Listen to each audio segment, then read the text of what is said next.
Salam, salam outsider, le débrief commence maintenant.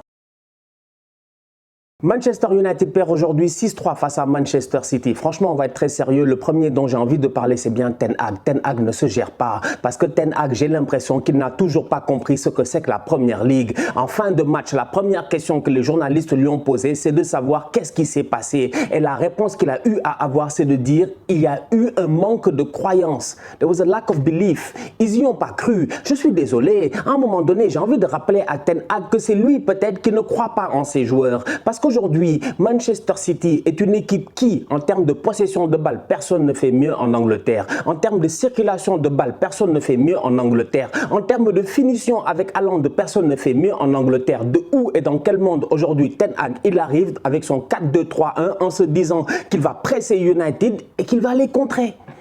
En fait, je ne l'ai pas compris. Franchement, je ne l'ai pas compris. Même Liverpool de Jürgen Klopp, il ne tape pas Manchester City avec un milieu à deux et encore moins avec un milieu McTominay et puis Christian Eriksen. C'est pas parce qu'il a battu Liverpool, qu'il a battu Arsenal, qu'il a battu, je dis bien, pas mal d'équipes, que United était sur une série de 4 victoires d'affilée qu'il fallait, je dis bien, venir et tout saboter.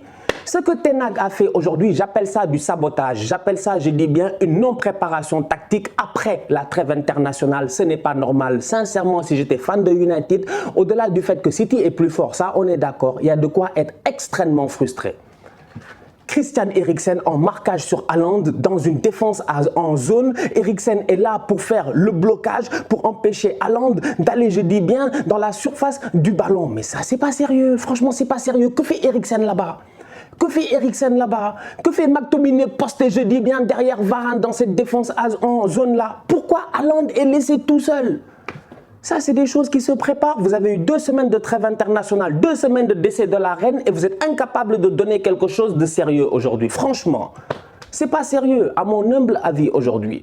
Ten Hag, il peut parler jusqu'à demain, mais le premier que je blâme, c'est lui. Il est venu avec un milieu de terrain anormalement faible et il a voulu presser une équipe de City qui est impressable. Tu les presses, ils contre-pressent, ils sortent possession de balle, ils te tuent. Eriksen se retrouve tout seul. Il est là à regarder à gauche et à droite, il ne comprend pas ce qui se passe. Il regarde derrière lui, il se fait bouffer.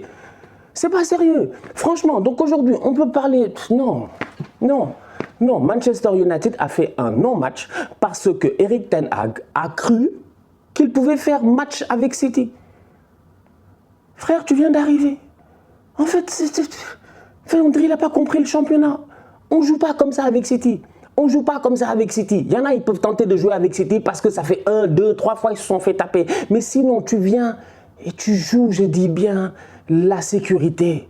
Tu joues la sécurité, tu mets un milieu à 3, tu mets Fred, tu mets Casemiro, tu mets McTominay, tu mets Casemiro tout simplement parce que Casemiro aujourd'hui, il est très intelligent, c'est un joueur défensif, il sait lire les espaces, il sait lire les trajectoires de balles, il sait intercepter.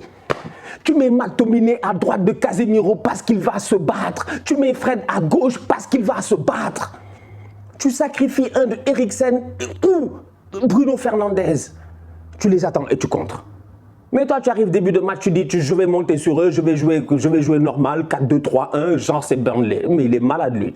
Non, je suis désolé, franchement, je suis désolé. Aujourd'hui, on peut parler jusqu'à demain. Le match, celui qui l'a foiré, à mon humble avis, au-delà du fait qu'il y a certains joueurs qui ne se gèrent pas, c'est Erik Ten Hag. Manchester City a encaissé 3 buts. Il y a de quoi être très fâché si tu es Pep Guardiola. Parce que sincèrement, la fin de match de Manchester City, c'est une fin de match non sérieuse. Cependant, j'ai envie quand même de saluer un joueur, Akanji, top player. Défensivement parlant, aujourd'hui, il a fait un grand match. Ça fait plusieurs matchs qu'il enchaîne avec Manchester City. Quand tu vois le prix auquel ils l'ont acheté à Dortmund, si je ne me trompe pas, j'ai envie de dire c'est un deal. C'est un très bon deal. Akanji est un très bon joueur de football. Il a une très belle, je dis bien, de conduite de balle, c'est pas très compliqué pour lui. Sur le premier but, si tu regardes bien, c'est Akanji qui récupère le ballon dans les pieds de Eriksen ou je ne sais plus de Bruno Fernandes.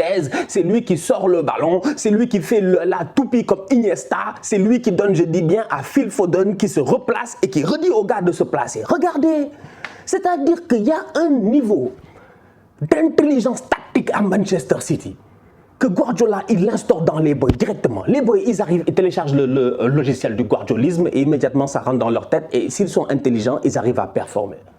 Top. performance de la part de Akanji. Jack Tokar Grealish, Jack Grealish, grand match. Il a fait un grand match. Vous me fatiguez. Ouais, Stan, Jack Grealish a fait un grand match. Jack Grealish a fait un grand match. Jack Grealish n'a fait aucun grand match. J'ai vu le match. J'ai vu le match. Je pèse mes mots. Il n'a fait aucun grand match. Il est là à nous blaguer. Il a fait 2-3 grands dribbles, on a vu. Il est rentré dans la surface. Il a fait des crochets. Il a eu des coups francs. Mais Jack Grealish, de où les gars marquent 6 buts. Il n'a pas une passe décisive. Il n'a pas un but. Décisivité zéro. Bon, il a fait un bon match dans le style, tu vois, comme d'habitude. C'est Jack, tu vois, c'est Jack. Franchement, il a du flow. Il a du flow. Il a autant de flow que Jack Sparrow. Franchement, il n'y a aucun problème. Le gars, quand il est là en train de courir sur le terrain, ses cheveux, tout ça, tu te dis, ouh, il est parti et tout. C'est Pirates des Caraïbes. Cependant, on va être très, très sérieux. Jack Grealish, aujourd'hui, à mon humble avis, il n'a pas fait le match extraordinaire que tout le monde pensait. Juste qu'il a fait une correcte. C'est correct. C'est correct. Peut mieux faire. Continue, Jack.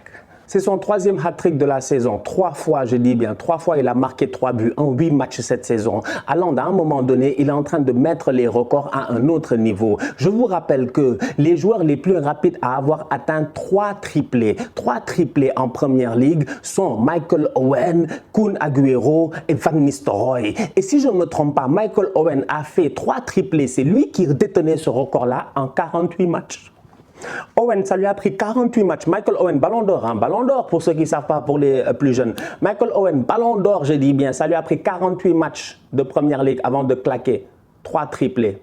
Haaland, ça lui a pris 8 matchs pour claquer 3 triplés. Haaland, aujourd'hui, franchement, si vous êtes là pour discuter, moi, je ne suis pas là pour discuter. Je vous l'ai dit, je l'ai dit à Willou, Haaland va éclater tous les records possibles. Et le record ultime, c'est celui de Messi sur une saison civile. Et à mon humble avis, si ce n'est pas cette année, ce sera l'année prochaine, ce sera l'année d'après, il va le faire. Il va éclater les 91 buts de Messi. Ça me fait mal. Mais oubliez ça. En Ligue des Champions, les 17 buts de Cristiano Ronaldo sur une saison, là, il va venir les chercher. Je ne sais pas s'il peut faire les 140 et quelques, parce que ça, c'est compliqué quand même. Mais vu la manière à laquelle il est en train de partir en ce moment, ce boy-là, s'il ne se blesse pas, je vous dis, il y a 3 records qu'il va aller chercher. Meilleur buteur de la Ligue des Champions, meilleur buteur, je dis bien, sur une année civile et meilleur buteur sur une année de Ligue des Champions, sans compter que le record de Salah de 32 buts, je ne sais pas quoi, il est déjà mort, faut l'oublier. Alors, on l'a déjà battu. On est déjà dans le futur là. Franchement, on est déjà dans le futur, il a déjà battu le record. Donc Haaland aujourd'hui, c'est un joueur extraordinaire. Encore une fois, il claque un triplé, mais au-delà de ça, il est généreux. Il veut que Foden claque son triplé. En fin de match, il le dit. Il le dit lui-même de sa propre bouche. Il dit « I wanted Phil to score his hat-trick ». Il dit « I wanted Phil to feel what I feel ». Il est impoli en plus, il est arrogant, mais il est trop fort. Il est trop fort, il est cool. Il est cool, il est efficace. L'entente avec Kevin De Bruyne est sensationnelle. 2 passes décisives pour Kevin De Bruyne. A salué encore une fois un joueur hors norme, 6-8-10. Mais Haaland toujours là quand il faut. Je vous l'ai dit, le boy joue avec une bulle. Il y en a peut-être qui ne comprennent pas. Vous connaissez le bubble football ou bubble je sais pas quoi, bubble soccer ou whatever, je sais pas, là, le truc où tu es dans une bulle et tu joues au football, ça c'est Haaland. Donc quand il est dans la bulle, son corps, tu ne peux pas le toucher. Ça c'est les défenseurs. Donc Haaland, ça fait que tout ballon qui est là, je dis bien à 1 mètre autour de lui, j'appelle ça une circonférence. 1 mètre de circonférence, c'est un but. La balle de Kevin De Bruyne n'est pas facile. Hein. Varane, franchement, il a regardé 2 fois le pauvre. Varane a vu 1 fois, il a vu 2 fois. Il a vu Kevin De Bruyne, il attend le ballon. Il n'y peut rien. Il y a des attaquants, ils vont se jeter comme ça, ils ne touchent pas le ballon avec les pieds. Haaland, il vient, il va le toucher. C'est un top player, c'est un excellent joueur. Erling Haaland aujourd'hui, c'est lui, je dis bien, le gars que Pep attendait dans cette équipe-là. L'équipe est arrivée à maturité, il ne leur fallait qu'une seule chose, c'est un buteur. Haaland, c'est l'épice qu'il fallait, c'est le jumbo. C'est lui, je dis bien, qui donne le tchafka. Les Sénégalais comprendront. C'est-à-dire que ce rehaussement de goût-là, c'est Haaland. Même les plus grands explorateurs, les Vasco de Gama, les je ne sais pas quoi, même les plus grands explorateurs, je dis bien, ils ont cherché la route des épices, ils ont tout cherché, ils n'ont jamais trouvé un gars aussi que Haaland. Il n'y a pas. Il n'y a pas. Il est violent. Et puis il fait des passes décisives, il casse des buts de la tête. Non. Même aujourd'hui, la passe qu'il donne pour Phil Foden, quand il se retourne tout ça. Mais depuis quand il sait faire ça en fait? Le boy il s'est retourné, il a regardé, il a attendu que Foden ne soit pas hors jeu. Les gars viennent contrer le ballon, la passe est partie, il y a but. Franchement, c'est un joueur hors norme. top performance de sa part.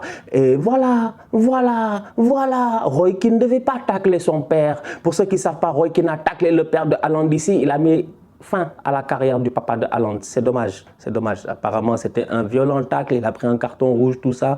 Il a arrêté la carrière du père de Haaland. Haaland, aujourd'hui, il est venu pour arrêter la carrière, je dis bien complètement, du club de United. En tout cas, top performance de sa part. Bien joué. Phil Foden devient le plus jeune joueur que Pep Guardiola a eu à entraîner qui atteint la barre des 50 buts. Ça montre à quel point, depuis Léo Messi, c'est ça le facteur qui est important, depuis Léo Messi, c'est Phil Foden. Donc Phil Foden, quand Guardiola nous disait qu'il n'avait pas vu un boy aussi talentueux que lui depuis Léo Messi, je pense que ce n'était pas de la blague. Maintenant, son début de saison a été compliqué, j'ai eu l'occasion de le dire cette année. Il y en a beaucoup qui ont eu à dire, ouais, Foden, tocard, Foden, overrated, Foden, blablabla. Foden n'est pas votre ami. Man, les gens, ils parlent des fois, je ne comprends pas. Foden n'est pas votre ami. Foden, il est méchant, il est violent. C'est là où, en fait, moi, les boys, là, je les aime bien. Les boys Foden, les boys Moussiala, là, c'est des boys, ils ne sont pas dans la gentillesse, ils ne sont pas là dans le tiki-taka, ils sont là dans la méchanceté. Oui, c'est vrai que, tactiquement, ils sont très intelligents. Mais quand il faut claquer des buts, ils en claquent. Et Foden, il claque des buts. Top performance de sa part. Bien joué. Anthony a claqué son but, c'est bien. Ça montre que, encore une fois, pendant que United, ils étaient à terre. Ils encaissent 5 buts, 6 buts et tout. Ben, Anthony, lui, tu sens que il n'a pas encore été touché par cela. Il vient d'arriver. Les trucs de derby, là, tout ça, il connaît, c'est important. Mais ça ne l'a pas plus touché que parce que dans son match, tu sentais qu'il a envie, lui, en tout cas, de faire son match. Et son but est très, très beau. Et bravo à lui. Franchement, ça fait 2 matchs d'affilée qu'il joue en Première Ligue. Ça fait 2 fois qu'il marque. C'est juste que c'est dommage qu'aujourd'hui, ben, son équipe ait perdu 6-3. C'est des choses qui arrivent. Je n'ose pas finir le débrief sans parler de Cristiano Ronaldo, tout simplement parce qu'aujourd'hui, je vous l'ai dit cette semaine, moi je parle des fois, les gars ils ne veulent pas m'écouter, ouais, des méchants, je me fatiguer. Cristiano, je vous l'ai dit, il ne va pas jouer le derby. Là, il ne joue pas le derby. Il est sur le banc, Martial rentre devant lui et Martial claque un doublé dans un match pourri. C'est grave. En fait, c'est là où moi j'ai... Qui va sauver Cristiano? Là, il va jouer jeudi en Europa League. Donc, ça veut dire que le week-end prochain, quand ils vont rejouer, il ne va pas jouer. En fait, Cristiano est devenu maintenant un joueur d'Europa League. Vous acceptez ça? Moi, personnellement, je n'accepte pas ça. Et je me dis, c'est compliqué. Ça montre à quel point, encore une fois, comme on a eu l'occasion de dire, mentalement, il n'est pas bien. En ce moment, il n'est pas sharp. Tout grand joueur qu'il est, si tu n'es pas dans les meilleures conditions qu'il faut mentalement, tu ne peux pas performer. Tu ne peux pas performer. En plus de ça, tu n'as pas de temps de jeu. Je vous rappelle que Messi, l'année passée, quand il quitte le Barça, c'est totalement différent. Comparaison n'est pas raison. Il n'a pas perdu un enfant. Sa maman n'est pas malade, peut-être comme la maman de Cristiano et tout. Comparaison n'est pas raison. Mais je vous rappelle tout simplement que l'état mental de Messi, il a eu l'occasion de nous le dire dans un interview au mois de juin passé avant la finalissima, a été atteint quand il quitte la Catalogne, qui est sa maison, là où il a grandi. Il n'y a que ça qu'il connaît, la Catalogne. Il quitte la Catalogne, il débarque à Paris, une ville de bandits. Oh, quand même, franchement, nous tous on connaît, il y a des coins dans Paris, on fait attention, on garde notre sac très bien. Bon, tu me diras, Barcelone aussi c'est comme ça, mais c'est pour dire quand même, c'est une ville de bandits. Messi ne connaît pas ça, Messi ne connaît pas les RER A, B, C, tout ça, il ne connaît pas les grèves de la SNCF. Il y a des choses, il n'a pas capté, il a été un peu traumatisé. Même malgré ça, il fait une saison relativement correcte en termes de passes décisives, tout ça, mais il n'était pas au top. Là, aujourd'hui, il est au top. Là, il est au top. Aujourd'hui, il fait le tocard, on dit non, tu es un tocard. Mais Cristiano, en ce moment, il n'est pas au top mentalement.